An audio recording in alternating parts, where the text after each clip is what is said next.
10, 9, 8, 7, 6, 5, 4, 3, 2, 1. Live from Brussels, this is The Late Late Show with Jeff Pedley, and you are listening live. Hello, good evening. Tonight we are getting in the festive mood with some Christmas teaching disasters. I'll be joined by my old basket old mucker James Swan to give the primary perspective at Yule time. I'd love to hear how Christmas time is treating you at school, a winter wonderland, or just wondering why you choose to teach. We're live, it's Tuesday night, and it's The Late Late Show. This is Teachers Talk Radio, and you are listening live. Tune in live at ttradio.org or join in the conversation by downloading the Podbean app and following Teachers Talk Radio. #TT Radio. Hello, good evening. Welcome to The Late Late Show on Thursday night. My name is Jeff Pedley and we are live from Brussels, live on Teachers Talk Radio. You can keep in tune with the action tonight using the user tag at TT Radio 2022. I would love to hear from you tonight. We are talking about Christmas teaching disasters, and I have got a fair few stories to go through tonight, and people have been sharing lots of things that have been going on with themselves. As always, user tag, sorry, that's right. As usual, not as usual, but I will be joined by James Swan, who likes to give us the primary perspective on all the things that we discuss within the show. He's a balancer, I think, to my secondary perspective. That's fair to say. He always has a fair few stories of himself to share as well. In fact, he was only willing to come on tonight if I did a Christmas special. I was originally planning to do a very highbrow intellectual exploration of the European Baccalaureate, but unfortunately, it wasn't festive enough for him, and so we've changed anyway. We've sprinkled it up, James, and I can hear you're live with me now. I just caught the last bit of that. I was cheeky? Building you up. Sounded like it. I've already been stuttering my way through the introduction as usual, and I forgot. I thought you wrote them down. I'm like a kid doing a speaking and listening assessment. So, just to clarify, tonight we are discussing teaching Christmas disasters, and in particularly, I think you're going to help us out tonight, James, because there's a lot of nativity show stories that have come in over the last few days. But I'd love to hear from people who are listening live on the Podbean app as well, using the user tag at TT Radio 2022, or you can use my personal tag at Jeff _Pedley, JEFF _PEDLEY, or also, James, shall I say your user tag as well? My user tag? What's that? User tag. That sounds Orwellian. What is it? What, my Twitter, you mean? I'm not going to be able to check my Twitter and do this at the same time. You can tweet at me. I mean, I won't reply, but... James, I was just seeing, I think you put out a tweet earlier this week. It's probably your most liked tweet I've ever seen. Hey, don't... That sounds disparaging. What did it have? 3 likes? No, you're in the hundreds, I think. I'm a heavyweight edu Twitter personality. Yeah, it's quality, not quantity, anyway. It is, yeah. it's one snide comment a month I limit myself to. Can you remember what it was? No. What you commented? No. It was the... on EduTwitter this week, there was a lady who said that, it wasn't a student. My school has introduced star badges for the lanyards of staff who get 100% attendance. Do you remember that? Oh, yes, I do, yeah. That's what every teacher wants, is a lanyard with a star on it to say, well done, we didn't drive you hard enough into the ground this term, we'll maybe get you next term. Yeah. No, thank you. No, I know. That's one of those SLT meetings that just went on a little bit too long, I think, and nobody was checking themselves before they wrecked themselves. Yeah, or maybe they had a load of stars left over from a cover lesson or something, from an art lesson gone wrong. Insipid. Yeah. If you hear this, no, you did it wrong. Yeah, I tried a little poll this week as well. A poll? Yeah. A poll. Oh, a poll. What do you think I said? A poll? Yeah, well, I was like, well, times might be hard. It's nearly Christmas, you don't know. Chopping up the Christmas basket in the Asket basket. You missed the introduction as well. I referred to you as the Asket basket old mucker. The Asket basket old mucker. Hey, Bayek. But anyway, my poll was: does the weather dramatically affect students' behaviour? Yes, the wind and full moons. I've got a theory about full moons as well, but yeah, it's the wind. That's the standard primary school trope. That it's 50% of people said the wind. Definitely. Yeah. I'm very interested in the 4% who said the sun. Well, I mean, yeah, but that affects us all. Nobody's coping with that, are they? You know. But the worst behaviour coming out in students with the sun. This is the Oxford School of Vampires. I don't know, but yeah. Anyway. I was just saying as well, just before you came on, that I was going to have a really highbrow intellectual exploration of the European Baccalaureate tonight, and you refused to. You blackmailed me and said unless it's just another ramble about Christmas shenanigans, then you wouldn't join me. I'm very happy with the BuzzFeed level of quality that we're putting out, okay? And I don't want to affect that in any way. Yeah, bearing in mind there are lots of great shows on Teachers Talk Radio that you can check out the website as well. Exactly. If you want to hear people who talk about, things that they actually know about, listen to that. If you want to listen to people talk about things they have no idea about, listen to us. But don't forget, our first show together was very well planned, wasn't it? And well put together. Nearly killed me. That was like doing a homework assignment. You were sprouting out facts and statistics. Exactly, most of which I got wrong. Yeah. No, you didn't. I think I like the setup we've got at the minute, which is where you put all the effort in and I turn up. Story of my teaching career, that. It's working well for me. Story of my teaching career. Right, anyway. So our plan for tonight is to go on a little, I was going to say drunken ramble. Of course, it's not a drunken ramble, but a little ramble. Well, hey, we're off the clock. We can do what we want. I'm still teaching tomorrow. I'm not. Me too. Well, I'm not teaching right now. I'm an hour ahead in Belgium, don't forget though, as well. Oh, makes all the difference. Bless, it's late for you, isn't it? Yeah, it is. Thank you for that. You sound very sincere then as well. I do, yeah. I'm tired, that's why I'm empathising. So, I think we should do a similar format to before, where we've got quite a few stories to go through here. Maybe you should choose a gold, silver, bronze. Yeah, you can get a gold star on your lanyard if you win. Send it to me and I'll laminate one up for you, because that'll make you feel super. Right. And unlike the other episode we did of embarrassing stories, there's none of my own here.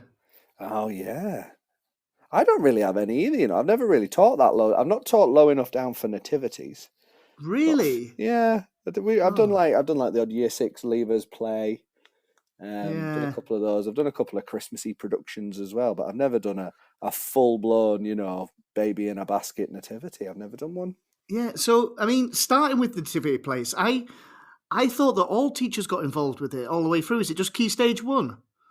Yeah, I think so. It tends to just that's be disappointing.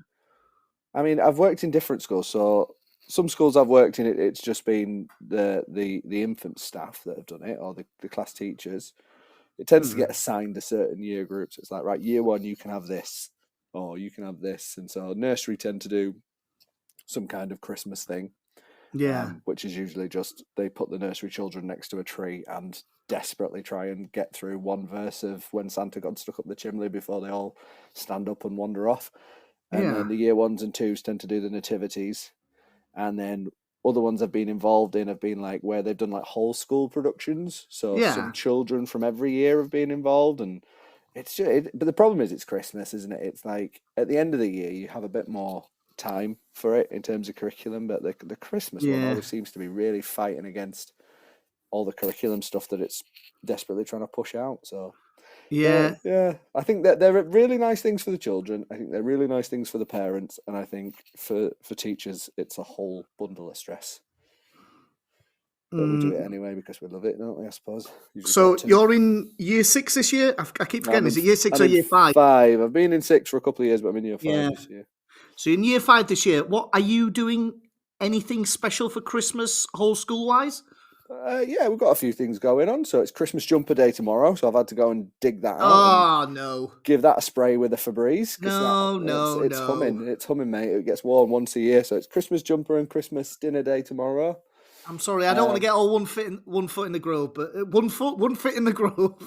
Do you know the right, problem? I'll put that mulled wine away. I don't want to get all like grumpy Victor Meldrew, but I can't be doing a Christmas jumper day. Tell me more. I like this. I just like all or nothing. Either come as Santa or nothing. You know, all the geeks that we work with, they look like the Christmas jumper every day. You know, like it needs to be more. Come as reindeer. Come as an elf or a Grinch or something. But you need to have tinsel putting a jumper on. Otherwise, it doesn't count. Yeah, it's like Jeans for Jeans Day. I completely respect the message behind it, but putting on some jeans. I work in Europe. We put on jeans every day. That's dressing up, that, isn't it? Yeah. I say I work in Europe. We all work in Europe, don't we? It's not well, not in my mind. Brexit means Brexit. Right. Okay. Yeah. So I've got that, and then this. next week we've got you do like a carols around the tree. That's the easy one to do. Learn a few songs, line the kids up in front of a nice Christmas tree. It looks lovely. Yeah. Sing some songs. Thank you very much, mums and dads. Mince pie if you want it on the way out. See you later. I'm always intrigued as primary school teachers. Do you sing the carols at the same time, James? Would you be like proper the holly and the ivy, you know, like proper going for it with the kids, or do you kind of just mime it? Do you want the trade secret? Go on. I just mime it. Oh no! I just mime it.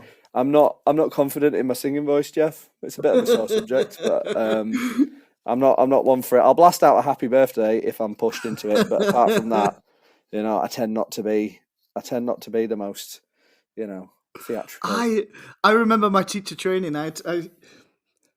My first placement, I had to do a primary school placement, even though it was 11 to 18 was my qualification, and I was in an assembly and they were just singing "Take That, Let It Shine" or "Shine." Oh. And I was like, "I'm going to go for this. I'm only here for a day or two."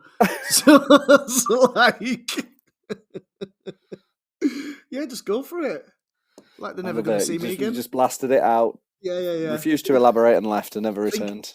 Trying to be a Jason Orange, Mark Owen, not taking a full, not hugging it all, not a Gary Barlow, but going for it. you do some serious backing singing, is what you're saying. Yeah, I think I want to go to some comments that we've had in. Do it. There's one maybe jewel in the crown that I'll keep for later, but I'll give you a little teaser of it. First of all, it's from someone that's got quite a high status job right now. And so I can't say their name whatsoever. And they've begged and pleaded not to say their name, but they're happy for the story. But the actual DMs, the fact it's a DM as well, starts with not sure how you can use this online. Oh, no, sorry, on air, ... But so clearly not a fan of the show. Not heard us before then. Yeah, but yeah. Anyway, sorry, right. I'll just tease you. I'll just tease you with that. We'll use that for later on. Yeah, keep that after the watershed. Yeah. If it's a bit blue. So anyway, we're gonna. Oh no, sorry. Anyway, I think I'm gonna. Yeah, so share some of nativity disasters, because I think that's the title that we've got here. Nativity disasters. Now that's very grandiose. Yeah, so some of these are within the Twitter. As I say, they've used the hashtag why do I keep saying random things for it? Using the username at TT Radio 2022. What did you call it earlier? What was mine? Like a user handle? Come on, James. Come on, James. Come on. Right, anyway. How many weeks you got left? You got another week after this week? Yeah. We can do it. We can make it. This is what my teaching's been like all week, just incoherent rambling. my whole career. Right, anyway. So we've kind of grouped them together, okay? The first one is when baby Jesus has an absolute disaster. Well, I don't think baby Jesus did. He struggled a bit as he got older. So this one was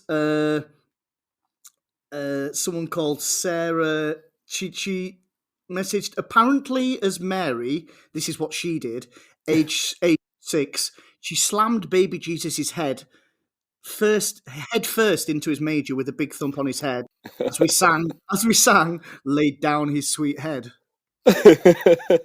Lay down his sweet head, wallop. There was another one. Oh, we just had a text in as well from I think I have family members who listen to me and then put their usernames as like a random load of letters, so I never know which family member it is. No, it's JQ Hook Widget. Oh, yeah. So your cousin, who had a serious lisp, had to say in the nativity play, "Thank God for my dog," and it just sounded like "Thank Dodd for my Dodd." So cringeworthy. Why would teachers do this? Stephanie, it's so not this like is... It's not like the teachers wouldn't have known that they had a lisp either. You just wait. I'm going to get you back. This is one that I read on the internet. At my daughter's nativity last year, Mary dropped baby Jesus and he rolled across the stage, and the donkey sulked throughout the entire gig. The Roman soldier had a tantrum, and then the Starry Night backdrop fell down. Have you ever... Do you know what? It is a white knuckle ride, especially the younger the children as well, because you just don't know. You have no idea how they're going to respond to the pressure. It's a weird thing to do to a 6-year-old, really, isn't it? Yeah. But I mean, I'll come on to this in a second, but I think the parents are quite interesting, shall we say, as well, in nativities as well. Oh, well, they can be, We do have some overzealous parents who, have just invested in an iMac and they've just downloaded iMovie or whatever, and they're wanting to get, panoramic shots. They're wanting to, can I bring in a dolly and set up a little track and we can just do a panning shot across as my child comes out, and the parents are wild, almost always. And then you've got the ones who literally will just sit there on their phone for the whole thing until their child has a word to say, then they'll film it and then they'll go back to being on their phone again. It's just you think children are difficult to control, you should meet some parents.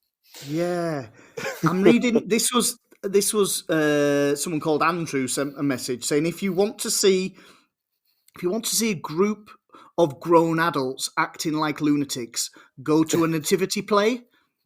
At my children's school, parents arrive an hour early to get the seats in the front row, and they bring professional recording equipment, just like you said, drones. They do. It's such a big moment, isn't it? Do you know what? I've got a 3-year-old. Give it a couple of years, I'll be doing the exact same thing. I'll be like, can I come in a couple of days early just to scout the location? I need to know where I'm going to put the tripods. I've got a 3-man team. We'll be using walkie-talkies to communicate. Gaffer tape. Charge up the drone. Yeah, a drone shot. Yeah, what they called at football matches? The spider cams on the big things that come right in low. Yeah, get one of those set up in the local hall. Yeah, that'll work. This guy continues. You'd have thought some Hollywood actor had come in as a ringer. The amount of camera flashes that go off. I've had a dad stand up in front of me and refuse to sit down so that he could record his little darling being the third sheep from the left.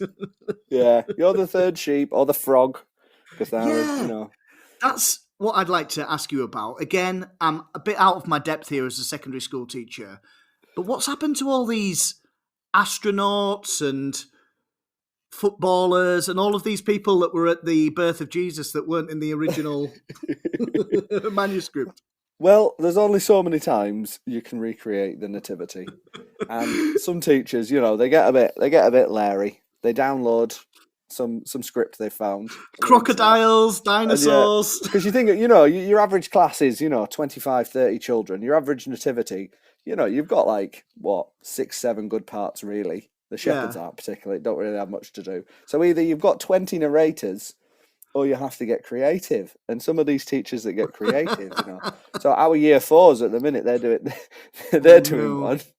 At the minute, Christmas Rocks or something like that. And it sounds really good. They're all really into it, practicing away in the hall every day. What do you say? Christmas Rocks?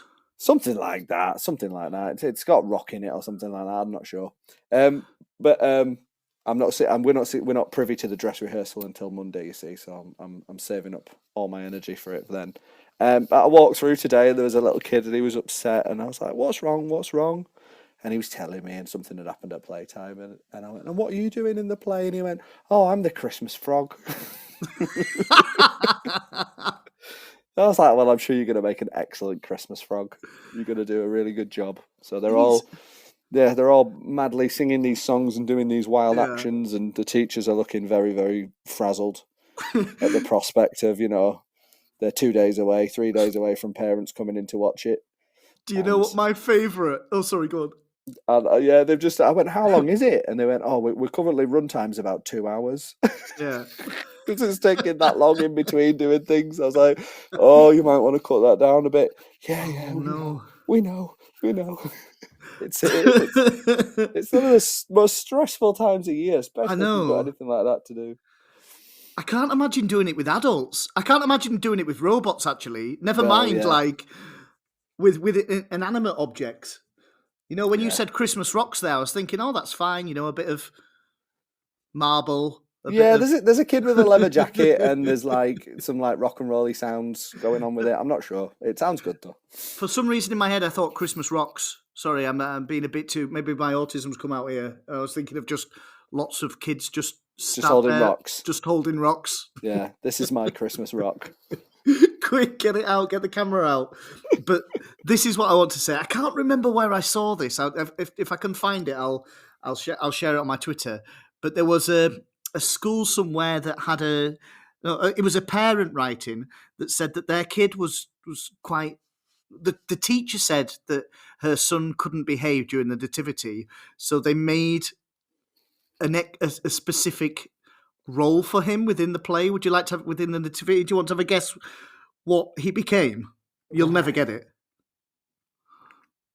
Oh, I don't know. Go on. If you wanted a kid to be really well behaved, really inanimate, really really still, really the Christmas rock, yeah. It's not far off. The teacher painted him yellow, and he was a piece of straw in the stable. And he had to just lie on the floor all the way through the nativity. I'll see if I can find the tweet, but yeah, it was a parent's. Oh my goodness! It didn't work. Like halfway through. No, why would it? Lie down on the floor. And halfway through, the straw came alive, and he was strawing around. Christmas straw. Oh, I don't think that child's going to become a future thespian if they got given straw in the. Could you imagine when they have to do their showcase videos when they're adults of all the different roles they did? Oh, yeah. This is me a straw. So it's only one step behind like being a dead body in a zombie film, though, I guess, because it's the same amount of movement. Yeah, but anyway, well, maybe not in a zombie film. There's a bit more movement in a zombie film for the dead bodies, but yeah I get what you mean. So going back to the nativities, we've talked about baby Jesus having a bad time. We've talked about some of the weird roles that people are given as well. I was reading. Gemma messaged in saying one of the kids at Harry's nursery played, I guess Harry is her son, one of the kids at Harry's nursery played Joseph, dressed in a Liverpool kit due to a last-minute refusal to wear a costume. Actually, the thing is, old dear Mary. Come on, how do I know that baby's mine? Northerners, teacher Northern Radio. Anyway, and Howled, Liverpool kid. At least he wasn't an Everton kid. I cannot remember. Is Tom Rogers a Liverpool fan or is he an Everton fan? I can't remember actually.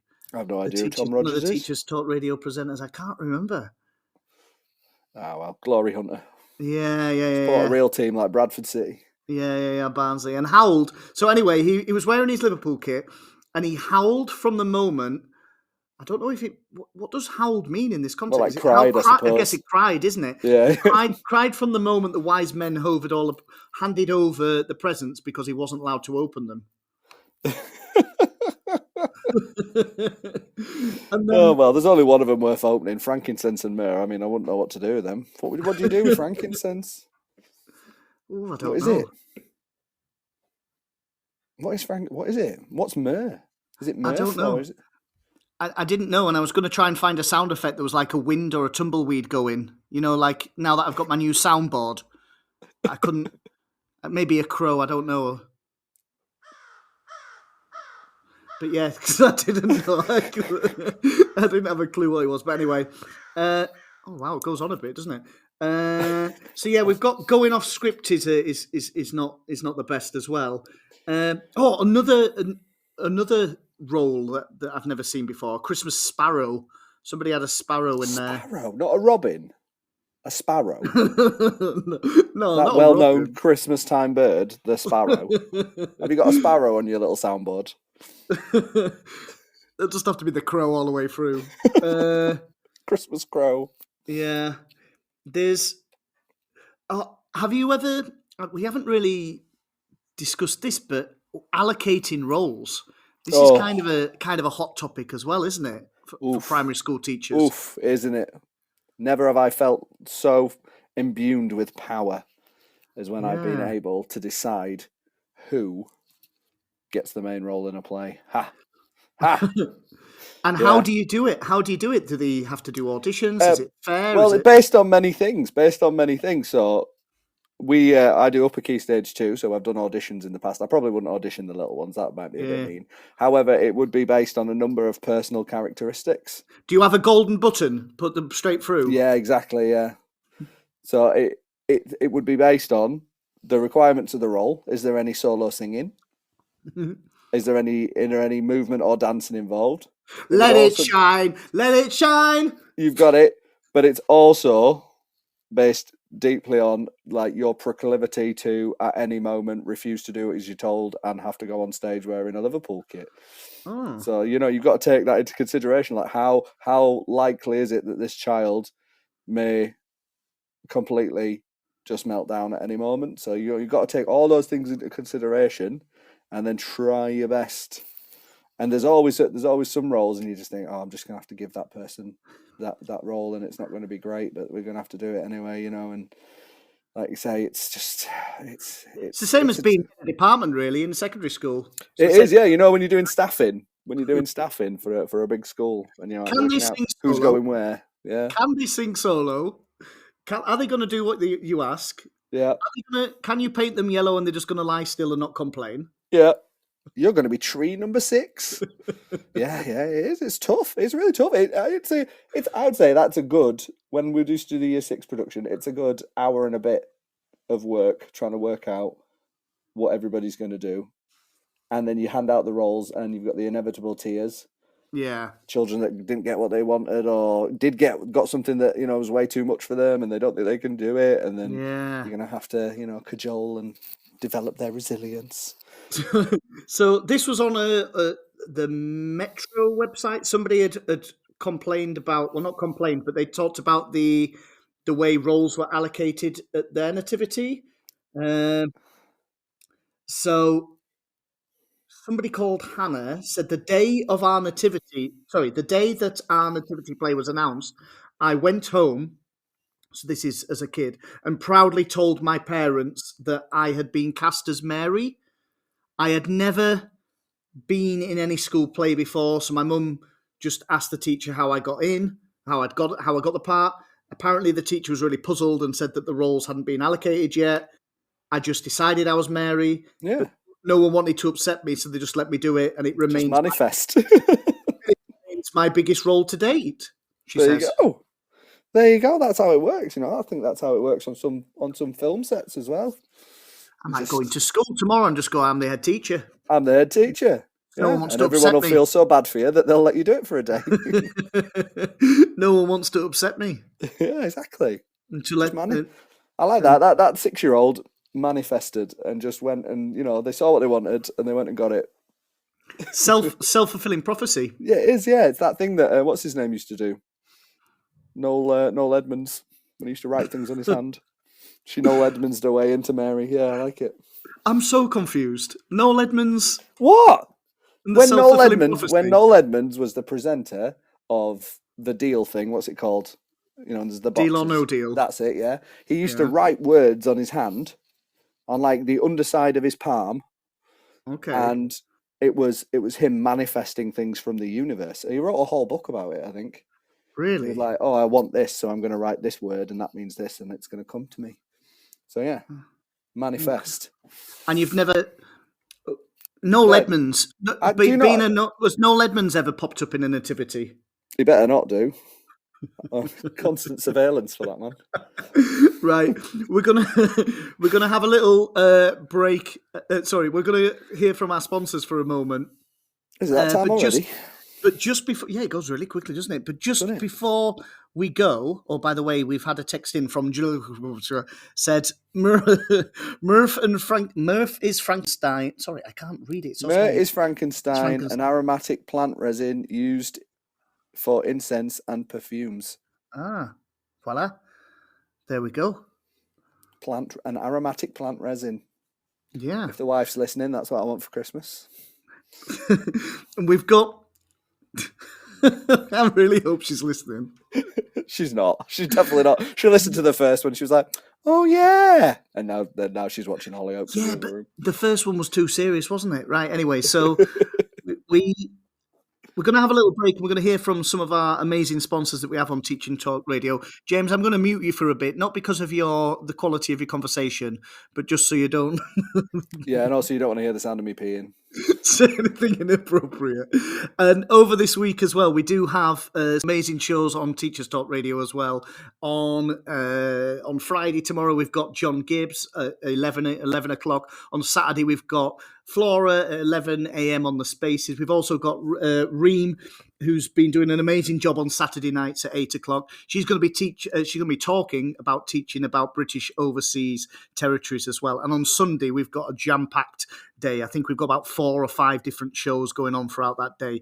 And you can keep in touch with all of these on the Teachers Talk Radio Twitter handle. And we're going to hear from our sponsors now. Please have a listen to them, especially if I can... This show is brought to you in partnership with John Catt Educational, a leading publisher of books, directories, educational guides and magazines specifically aimed at forward-thinking schools in the UK and beyond. Have you checked out their latest releases? Don't miss out! Visit johncattbookshop.com to explore their full range of titles and advance your own professional development today. Happy reading!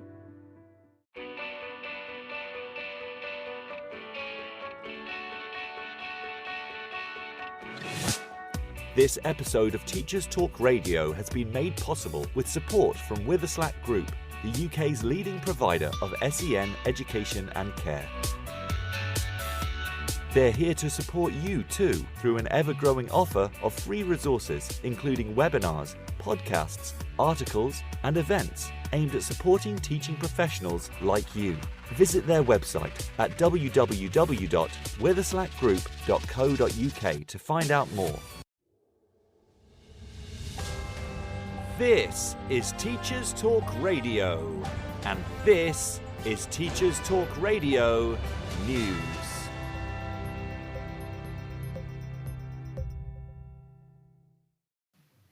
ITV News reports on the workload of educational psychologists in Gateshead, who say they are overwhelmed as the number of children needing special educational help has risen by 117% in 8 years.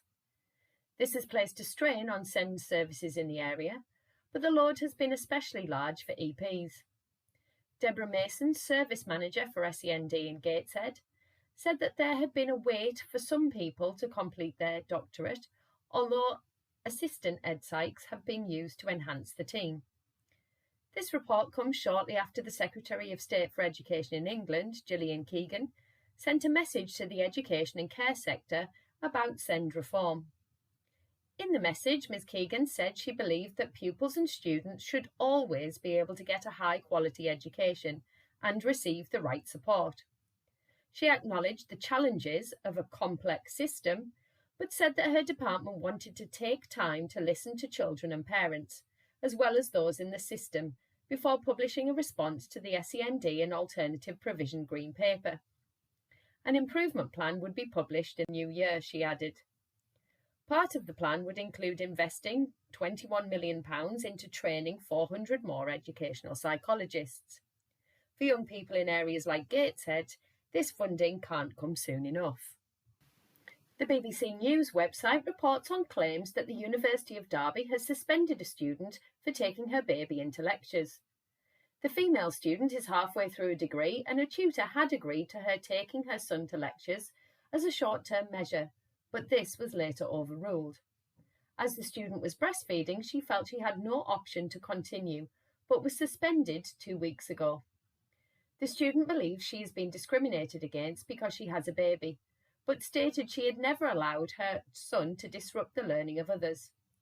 A university spokesman said areas were available on campus for those who needed to breastfeed, but that taking a baby or child into lectures was not allowed for health and safety reasons. Meanwhile, Ulster University has defended itself against claims that it plans to open a campus in Qatar and that will have a negative impact on LGBTQ rights. The university is due to open the campus in Doha in January next year. Speaking on BBC Radio Ulster, Hannah McCulloch, chair of the LGBT Society on the university's Coleraine campus, said she is worried that the university is putting financial gain over a community within their community, and that it will damage the establishment's reputation. A spokesman for the university said, Ulster University believes that education is a route for societal growth, and that many UK universities had partnerships with countries across the Middle East. In Wales, the government has announced free Welsh lessons will be extended to the entire education workforce, including non-teaching staff. Alongside this, a new framework for Welsh in English medium schools has been published, underlining how the Welsh language is integral to the new curriculum for Wales.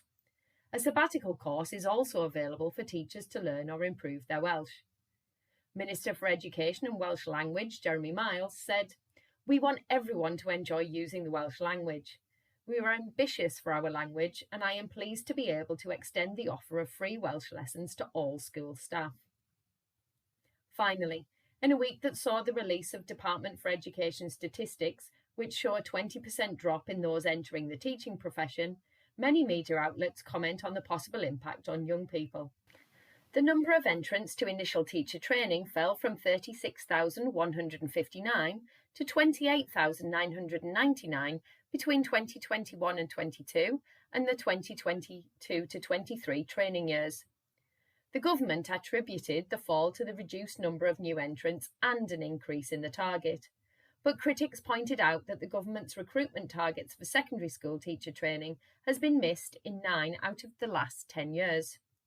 A DfE spokesperson said, "For teacher trainees in 2023, bursaries and scholarships in key subjects will be available, and we remain committed to raising the starting salary to £30,000. This has been your Teachers Talk Radio News with Joe Fox. This is 2 Minute Tech with Steve Woods, your tech briefing on Teachers Talk Radio. Hello, did you get a bargain on Black Friday? This week I'm going to talk about deals. First, a little bit of history. Tom will be proud of me. Reading up on Wikipedia and seriously condensing what I found, the term Black Friday refers to the Friday after Thanksgiving when the Christmas shopping season starts. Supposedly, it started in the 1950s. Recently, it marked a time of serious bargains, riots and fighting for unbelievable deals. However, are you getting a bargain or are you just led to believe it? Seeing as last Friday was Black Friday, which began last Monday, and next week will still be Black Friday, or for some stores Cyber Monday or Cyber Week, when you get the best deals online, how do you know a price drop is actually a deal? Well, the short answer is you don't. I have a couple of pointers here that may help you, but the underlying advice is buyer beware. If I go with the best known online retailer, when using Amazon, there's a nifty little price tracking website called Camel. This will show you the price data for a product over the time it's been advertised. You can see when it was more expensive and less expensive. If you're on your phone, where most shopping takes place, hit the share icon found next to the product image, go to Camel Camel Camel and put it into the search box. You can even sign up to email alerts for price drops and add target discount alerts if you're not in a desperate hurry for an item. The next trick is to simply do a web search for the product.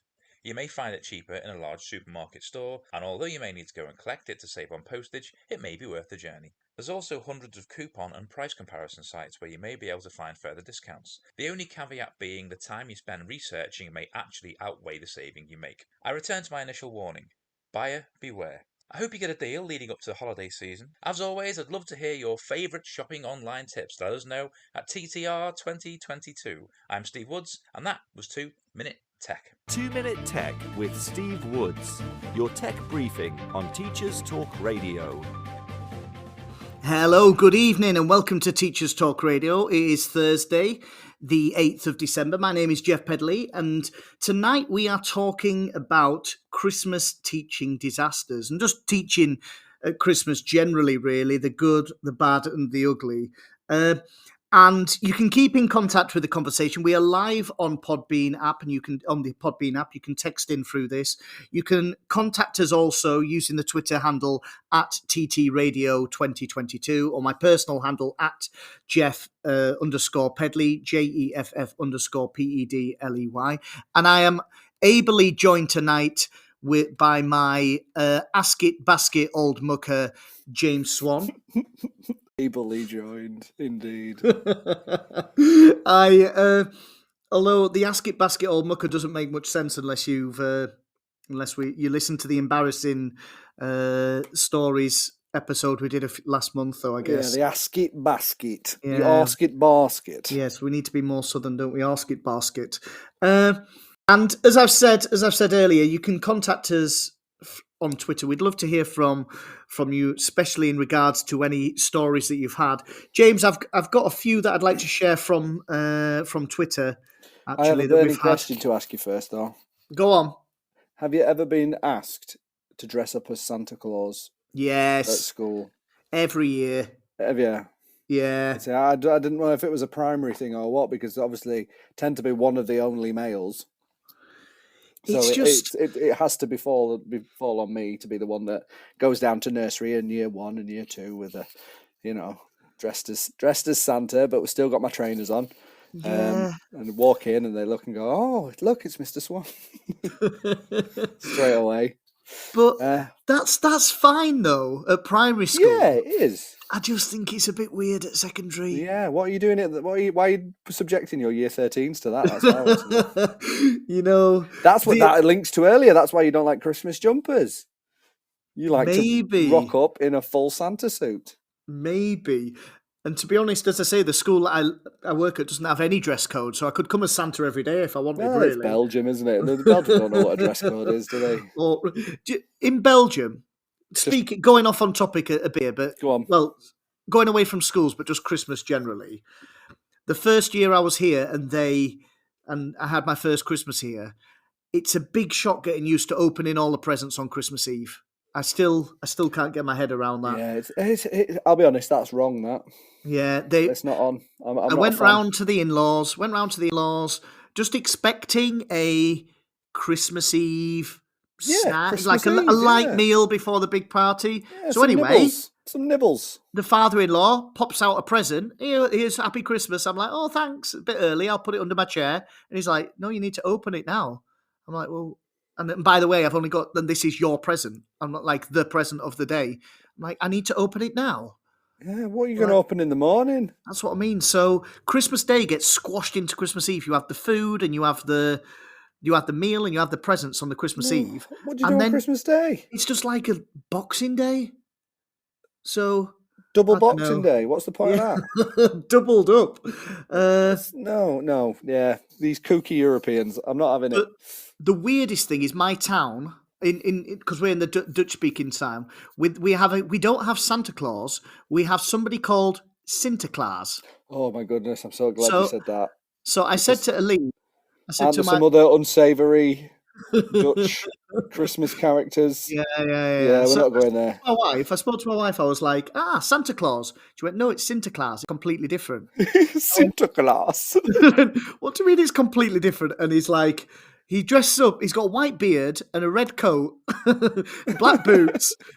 And he gives toys to the children, but it's not. He comes out on the 6th of November in my town. Which what? The 6th of November? I've already had my Sinterklaas. What? Right, this is that's like Santa from Wish. I'm not having it. No. So anyway, we had some text. I had some tweets in. One from a Teachers Talk Radio favourite, Mark Cratchley.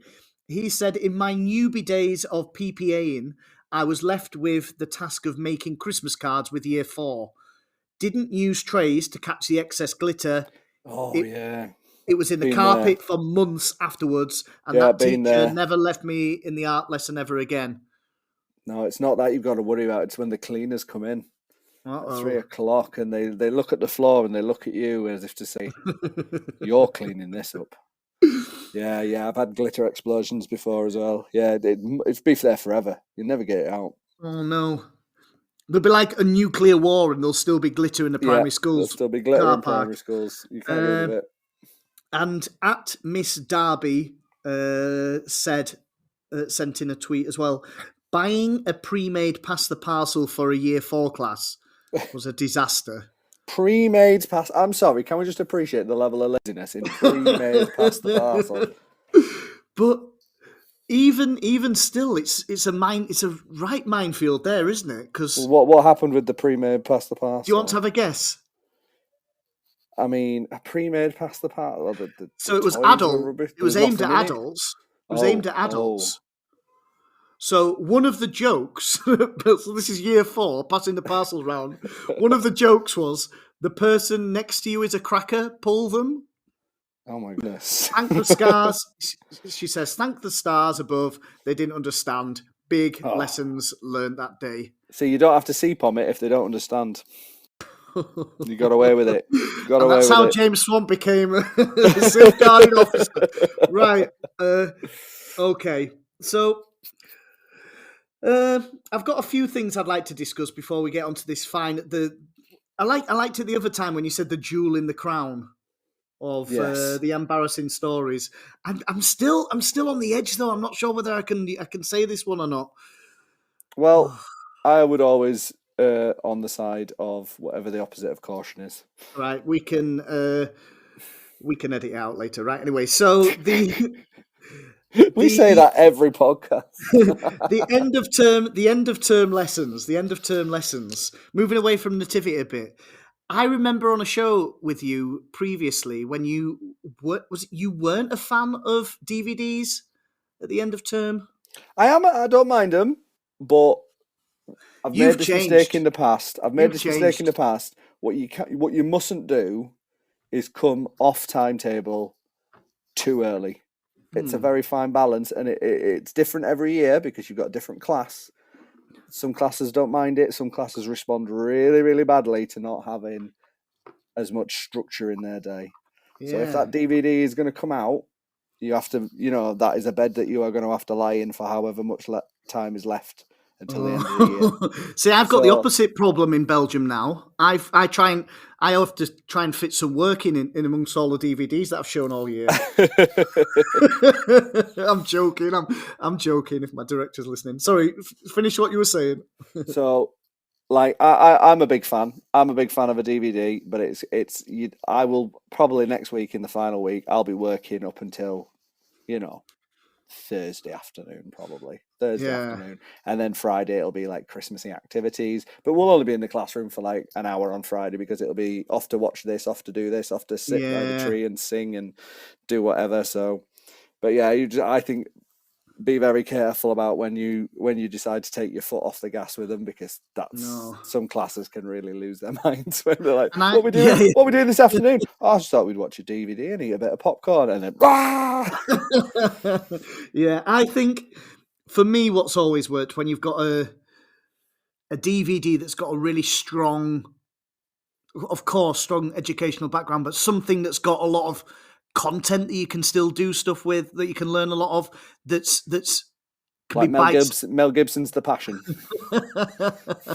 like bite-sized. So, for example, like Lion on Netflix. I don't know if you've seen this one. It's not Christmassy, but have you seen this movie? No, I don't think so. About a boy. It's a true story about a boy who is 5 years old and he ends up in India. He gets on a train and he ends up in. Oh, yeah, I heard about it, but I haven't seen it. It's really good. But there's also a memoir of this as well. So if I feel the kids are getting too excited about the film and it lasts ages, I can just stop it. Right, page 23. Let's read the memoir. This is the key vocabulary. I like it. And you can always tone it down rather than etc. But someone's just commented, educating Rita is the best. That's flashbacks to my year 9 English unit. We actually did educating Rita, and we sat through the Julie Walters and Michael Caine version of it. Absolutely really appropriate, is it? Well, not for primary school children. No. But yeah. So when we talk about end of term lessons as well, are you a fan of a quiz? Oh, I love a quiz. Yeah. You've got to. I mean, do your quizzing as part of your normal teaching? But like a pub quiz, a pub quiz style. Oh yeah, definitely. We have the last staff meeting of the half term is always like a Christmassy get together and a bit of a quiz as well, and we tend to get a bit competitive at that one. Yeah, I've just realised that I'm a listener to this show. I don't know what's going on there, but well, you don't want to be doing that. You'd have to be a real weirdo to want to listen to. Either my phone's been hacked or I'm not sure, but Jeff Pedley is a listener to the show. But anyway. Yeah, you shared it earlier, didn't you? That was you. Yeah, you're there listening. I'm a bit confused. Right, anyway. I love the Christmas quizzes, but what I don't like about them is that the older that I get and the further away I get from the students, the music round gets more and more difficult. You know, like when you're in NQT, you're like, oh yeah, we listen to the same music. When you're down with the kids, yeah. And then when you're 20 years away, like I don't know, 15 years away from them now, it's like I can't do the introduction round, and where you play the introduction or something. Because but Christmas songs are classic. How many Christmas songs have come out in the last 10 years? I do national anthems now. I'm in an EU school. I'm going to stick to my EU values. It's like the national anthem of North Macedonia. They're all like, laugh a minute. They're like, sir, can we put a DVD on? I want to read the Lion memoir. Put educating Rita on, sir, please. Get out the asket basket. Right, anyway. So yeah, end of term lessons. I do like the quiz. I do like a DVD. I'm not going to lie. And DVD, a quiz. And I'm an L2 teacher now. I'm like a teacher of students who speak English as their second or third language. So, so it's a lot more. We can put it on it's a bit different than just putting a DV on back home. I don't know, but what I would say though as well. Interestingly, someone asked me in the staff room the other day because we haven't got many speakers of English as the first language. I think like 20 in the whole school really, not many at all. And somebody asked me the other day, they were like, oh, Jeff, could you teach L1? It's quite prestigious. I was like, yeah, I could teach L1. That's what my career is. I can't teach L2, which is what I'm doing every day that no one's checking up on me. But right, anyway, enough of my secrets. So how long have you lived there? Because 3 years now. 3 years. And what on a scale of 1 to 10, what would you rate your Dutch/French ability?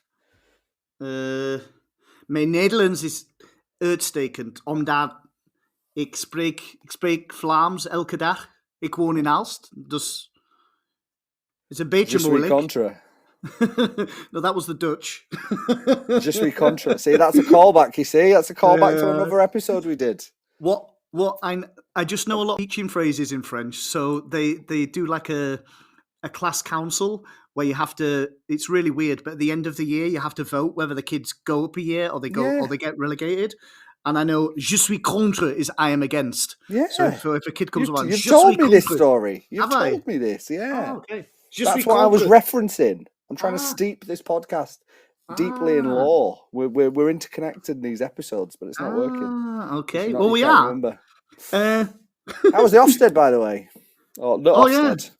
So the teacher came in. She observed me for 2 hours straight, like two full lessons. And then I can barely listen to you for an hour.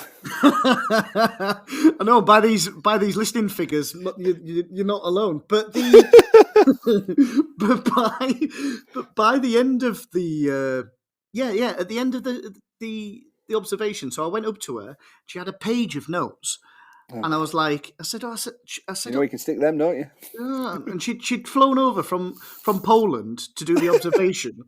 And so I was doing all my Polish. Jestem bardzo szczęśliwy, bo jestem tu. I'm really happy because you're here, which I quickly practiced before I met her. And then, I said to her all these notes on my lesson. She went, "Oh no, my notes are on the laptop. This is what I've learned about English off of you." So I was like, you can't criticize my lesson now if you're learning things within the lesson. But then again, it was a third line. Yeah, it went really well. Oh, good. Well, do you know, hoisted by my own petard, a week after I was feeling really smug about the fact that you had Ofsted, we got a phone call as well. So. No way! It was just a one-dayer, though. Just a one-day check. Happy Christmas! Yeah, exactly. So that was a lot of fun. That was a lot of fun. They weren't wearing the Christmas jumpers. No, we did have a nice bow tie on. He was a lovely man. Oh, okay. Just a one-dayer. Yeah, just just a check-in, because we had the big one last year, and so just like a 1 day, 12-month checkup kind of thing, and then there'll be another one again. And how much notice? How much notice did you get? You get half a day usually. So I think the head teacher came round and broke the devastating news while I was teaching English. So it would be 10:30, 11 o'clock in the morning that they were going to come in the next day. I would love that the Ofsted inspector had a page of notes of the English that he learned in your lesson. Me think your lesson is real good, yeah?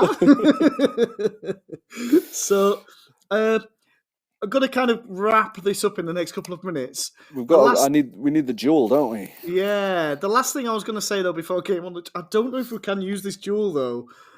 Oh come on. The Christmas lunch. Oh, yeah. At the end of the year. Yeah. Did you? I don't know if you saw my tweet, but I put out what Staining Grammar School in West Sussex did as their Christmas lunch last year. Some sneaky student took a picture of it. If you get a chance, have a look at it. It's absolutely pathetic. It's like and hopefully I'm not being slanderous here. Hopefully it's a true picture. It was in The Guardian anyway, so reliable as ever. It was... I'm just finding it, and I want to describe the picture to you.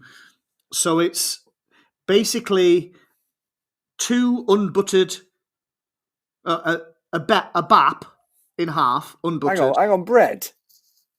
A bap, yeah. Bread on a Christmas lunch. And then a pig in a blanket, just a single one. I love that you have to use the singular. Pig in blanket. A piglet in a blanketlet, and then like a slice. It looked like of dried turkey, extremely dry turkey. That's the savoury side of it, and then just a mince pie at the side. So an unbuttered bap with a pig in blanket and a piece of turkey. Happy Christmas! Ho ho ho! It's just so depressing. Yeah. No, I'd rather have a sandwich. Yeah. I'd rather bring my own sandwich in, because that's just weak. Let's get to this jewel. But just before I do that, I wanted to write down. I was jotting down on the break there what my worst 3 things about Christmas are, and I think it's the Christmas jumpers, the Secret Santas. I'm a bit I don't like a Secret Santa. I'm doing one at the minute, and yeah, I'm doing one as well begrudgingly. You have to, don't you? You know, it's like they come round. Do you want to do Secret Santa? You don't want to be the one that says no, but I tell you what, the UK has so many good, or England specifically, has so many good Secret Santa type shops. Go B&M and you can get like a £3 alcohol selection, or the whiskies or the gins or whatever. They're like perfect, aren't they, for any just a little bit of tat is what you're saying, isn't it? A little bit of tat. No, it's good tat as well. If somebody got me a gin and tonic, you can drink. So, but over here it's really difficult because everything's so expensive. Things like that are so much more expensive over here. Yeah. And then from the worst 3 things in a school, I have to say probably my top one is classroom decorations. I hate having to decorate the classroom. Our head teacher hates it, and she always insists that we take them down on the last day after the children have gone home. Ugh. So Like, your last memory leaving school, breaking up for Christmas, is that you've just packed away a Christmas tree. It feels it's such a weird feeling to be packing up a Christmas tree. Yeah, and then going home to celebrate Christmas. It's odd, but yeah. But when you rock back up in January, still hungover. It's one less job, I suppose. Yeah, but like I struggle to get displays up at any time of the year. Never mind, like for a week or two. Oh yeah, displays are a constant battle. Yeah. I might have to. I have a. This is really pathetic. I'm sorry, but I have Mr. Pedley's working line with the link going, the washing line going across the classroom with all the best work, etc. on it. Yeah. And I got an email today at lunchtime telling me that all of our year 11s and year 12s are in exams at the minute. Like they're off timetable, blah blah blah. I don't see them, and so there's a lot of free space in the rooms in the timetable. I got an email at lunchtime to say, just to let you know, your classroom is getting renovated. Can you have it emptied by the end of the day? And for the next week, you're here, all different rooms around the school. So I had an hour to put everything I owned in these Bag for Lives. You've had to take down your little Bradford City picture and everything. I did, yeah. I had to take everything down. And then, yeah. But anyway. And now you're like a journeyman with a big suitcase. Yeah.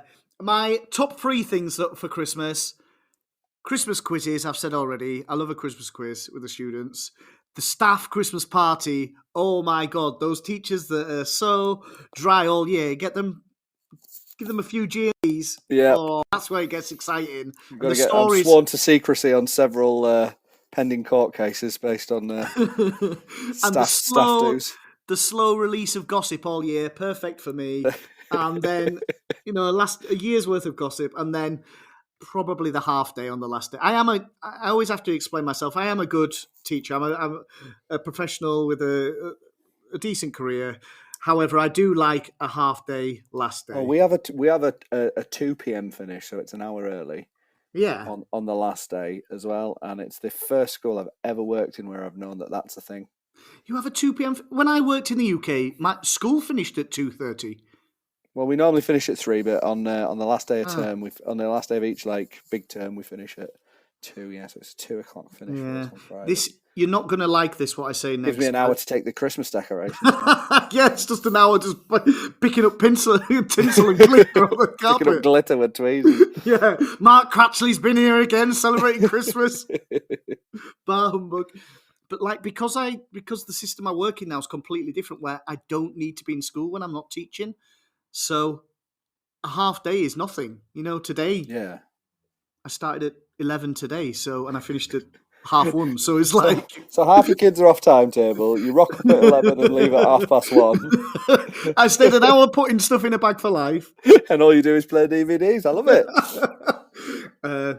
Teachers abroad. It's not like this. To move to Belgium. Abroad. Yeah. So. Right, I'm just going to go for it. What time You've is got it? You started the episode off saying that you got this big thing. We've got to do it now. Right. So anyway, I've got to be very careful here that I don't say the name of the person who's involved. Right. Right. Okay. So. Why is it always so tense when we have? We're always right on the line, aren't we? I'm so worried. Right. Okay. Anyway. I'm ready. Let me see. So, you're preparing a deposition. So somebody said, not sure how we can use this on air, but in Christmas, reading a version of the Nativity, the text said, Mary buried her head into the... I've got to be careful how I say it. Mary buried her head into the donkey's thick brown mane.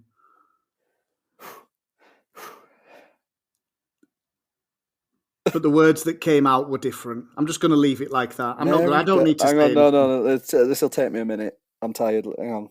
I'm not going to say anything inappropriate. I'm just Mary buried. This teacher's has got an incredibly difficult script, hasn't she? Mary buried her head into the. What's Mary Berry got to do with it? The British Bake Up 1998. Right. Mary buried her head into the donkey's thick brown mane. It's just a difficult phrase, isn't it? Going back to our embarrassing stories when we did it that week, It was like that geography teacher with the... Oh, yeah. What was it again? I told a few people about that, and every single one of them was like, ooh, that 30 seconds of silence while they worked it out. Can you remember what it was again? I've forgotten. Yes. It was volcanoes, wasn't it? Eruptions. Something like that, yeah. It was gassy... Gas and ash. And ash. Yes. We've got to be clever as teachers, haven't we? We've got to be. I'm still lost on this one. It's fine. I'm not just going to leave that. I'll just let it float into the internet, and then you're gonna have to WhatsApp me the explanation. Yeah. Okay. Do we have a winner? We kind of went on a tour all over the place today, didn't we? Really? Well, not that last one because I don't understand it. That's fine. Just leave it not being understood. That's completely fine. I'm a sweet innocent boy. I'll text it to you later. Right. Okay. And just. Christmas. I think the winner is Christmas. Just Christmas. Is that whistling in the background? Is you coming in at 11:30, leaving at 2, and enjoying what appears to be some kind of croissant fueled fever dream that you're living. There's a clap, a round of applause. Thank you so much. The winner is Christmas. For me, the winner is the child who put Jesus' head slammed into the manger. while oh no, the Liverpool kit wins that one. That I enjoyed that. While the children were singing, lay down his sweet head. Yeah, lay down his sweet head, and then chopped up his head. Although I also quite like the teacher who was creative enough to come up with the naughty stick kid could be a piece of straw for the nativity. That's just cool. That's my winner. Straw of all things, straw. Yeah. I'm taking responsibility off you of your bronze, silver, gold. I'm giving bronze to the Liverpool. I'm giving silver to the head popping off with his sweet head, and then gold goes to the teacher who decided the naughty kid can be a piece of straw in the nativity. Well, thank you for doing that because I'm so tired. I'd forgot half of them already. Yeah. Anyway, James, thank you so much for joining me tonight. Have a wonderful Christmas, my friend, and a happy New Year. Yeah. Don't contact me until at least the New Year. Don't worry, it's going into station shutdown soon anyway. Oh dear. Well, yes, I think we've all deserved it. Yeah, unfortunately I won't be in England over Christmas. Although my wife is, she's visiting in a few days or so, going to spend some time with the family. But when do you break up? What's your last day, James? Next Friday, 2 p.m. What's the date? Friday the 16th. 16th. Oh wow, I'm all the way to the 22nd. Hey, yeah. It's a really weird for us this year. Normally we're 20th, 21st, something like that. We're breaking up early this year. I might actually get some Christmas shopping done. Got absolutely no excuses for it this year, have I? Yeah. Oh, it's a really early one, isn't it? Yeah, it is. It's weird, but that means that we're back in the classroom on the 26th. The 3rd of January. Boxing Day treats. Yeah, the 3rd of January. The 2nd is the bank holiday for the New Year Day, and then the 3rd we're back in. So yeah, it's going to be a weird one. Oh, well, I hope you have a Merry Christmas. Thank you so much for joining me this week and over the last few weeks as well. You too. I've loved it. Anytime. Thank you so much for everyone who's been listening. I will, as usual, these shows will be updated to Spotify and Apple Music and all the usual podcast providers. I hope you all have a lovely Christmas. Thank you so much for joining me tonight, and keep in touch with us on Teachers Talk Radio. Bye-bye. You've been listening to Teachers Talk Radio. Tune in live and listen back at ttradio.org. We look forward to hearing from you next time on Teachers Talk Radio.